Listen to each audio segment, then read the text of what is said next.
a number of the hats that I wear, and certainly I think the micro-small entrepreneur becomes somebody that wears a universal set of hats for every given situation of situational leadership to be able to get beyond those 10 years, which only 1 out of 10 will do.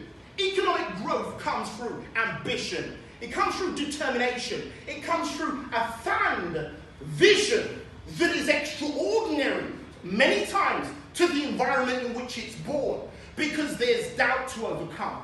There is circumstances of resources that need to be overcome. But there's one thing that even President Beaufort of South Africa, and I do remember hearing this particular country mentioned within a particular context, and I deliberately choose a person whose name that I didn't always consider a flavour as far as I was concerned in terms of leaders, but he did say, I believe, something significant as he sits on a particular board measuring leadership, that there's a deficit geographically everywhere for leaders. And even the lady that I was sitting next to said and touched upon a particular topic which I find important, and that is that we've got to know when we have grown beyond the periphery of the circle that we are in. And it's not to say that we are better, but it's to say that if you have a set of trousers that you outgrow, then it's quite logical that you will need another set of trousers. And it's not to say your relationships are a set of trousers, but your character grows, your ambition grows, your vision grows, the ambition you have for your family, yourself individually. It is a competence that does need to be measured on the perceptional index that will enable you to become a fantastic export of ambassadorship, either for your diasporaship, or if you're considered to be indigenous to the country, then you as an individual are the important human competence. And as I believe that enables me to address the key area, which is economic growth.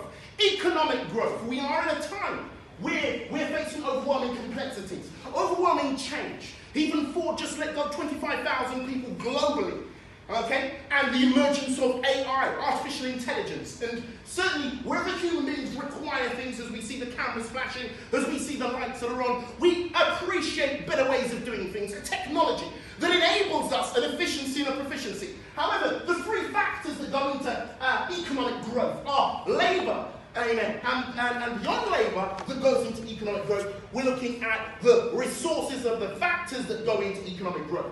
So when we're looking at the goals for the 17 goals that are globally been agreed between the countries of this world concerning what needs to be achieved for economic growth, poverty needs to be reduced. But I believe the young lady that was here, and she referenced youngness of age, but I like the fact that she talked on a tip of the input of poverty are not just material, but they're also intrinsic. They're also spiritual as well as intellectual.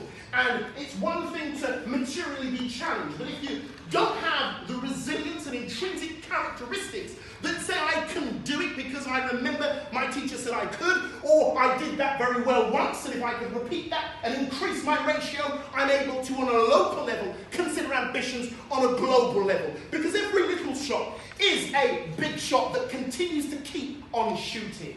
And if you are able to sustain the type of trajectory that you have in your ambition, then we know that your goals, which are specific, measurable, achievable, realist, and time-bound, will enable you to review those short-term goals, to pitch you a foundation to achieve your medium goals, which are 2 to 5 years, and then that will position you for your long-term goals, and you at least set them within 7 categories. And those 7 categories within an individual, which then reflect in terms of a country, in terms of the outward look of how healthily is the environment and the factors that go into a country that are impacting people of all different classes and levels of education to have a healthy outlook so that our economy can grow, so that as we become technologically more fit together, that we have an ideal, okay? Because the deal isn't a deal until the deal is ideal.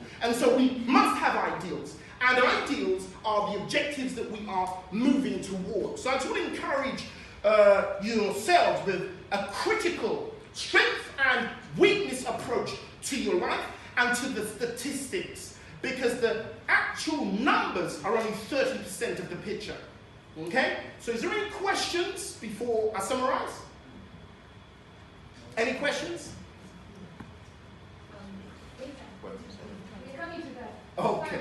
Okay, right. Okay, so then I can summarize. So decent work, economic growth starts with you and your self-image. Your self-image will determine the type of decency that you consider to be decent, and as you have what you consider to be decent, it may be a goal that continually goes out.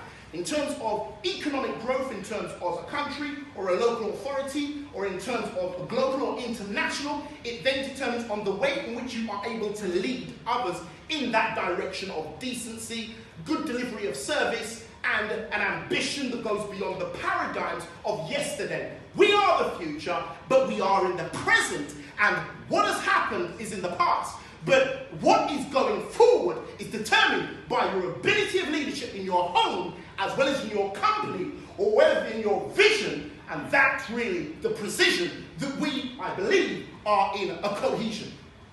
Ladies and gentlemen,